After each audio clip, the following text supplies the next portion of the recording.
असं बऱ्याच लोकांना वाटतं की होमिओपॅथी खूप स्लो आहे, परंतु ही केस ऐकल्यानंतर कदाचित आपलं मत बदलू शकेल. 21 वर्षाची एक मुलगी, ना ताप, ना जास्त घसादुखी, ना सिव्हिअर विकनेस, सगळं तिला नॉर्मल वाटत होतं. तक्रार फक्त एकच होती, तिला सॉलिड फूड गिळताना थोडा त्रास होत होता.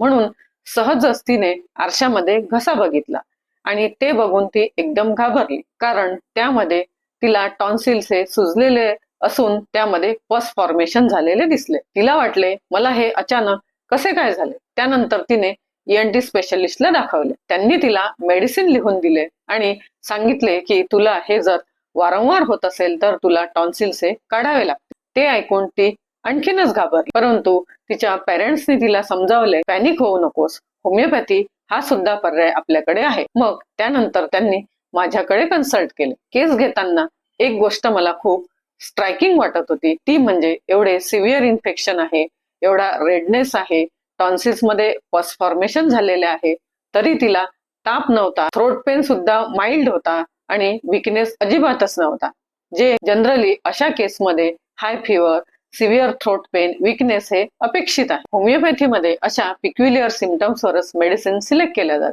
त्यानुसार मी तिला ओपीएम 200 चे फक्त 3 डोस दिले. विदिन 24 अवर्स तिचा पस फॉर्मेशन हा रिड्यूस व्हायला लागला आणि पुढील 4 दिवसामध्ये सूज कमी झाली, रेडनेस कमी झाला आणि तिला खाताना जो त्रास होत होता, गिळताना तिला जे पेन जाणवत होतं ते पूर्णपणे कमी झाले आणि त्याचबरोबर तिच्या मनातली ऑपरेशनची भीती सुद्धा गेली. ती एकदम रिलॅक्स फील करू लागली. पण इथे एक गोष्ट महत्वाची आहे, प्रत्येक टॉन्सिल इन्फेक्शनचा पेशंट हा ओपीएमने बरा होईल असे नाही, कारण होमिओपॅथीमध्ये डिसीजच्या नावावर नाही तर पिक्युलियर सिम्पटम्स आणि पेशंटचा युनिक रिस्पॉन्स यावर मेडिसिन सिलेक्ट केल्या जाते. कारण आजाराबरोबरच व्यक्तीला सुद्धा समजून घेणे तितकेच महत्वाचे आहे. थँक्यू.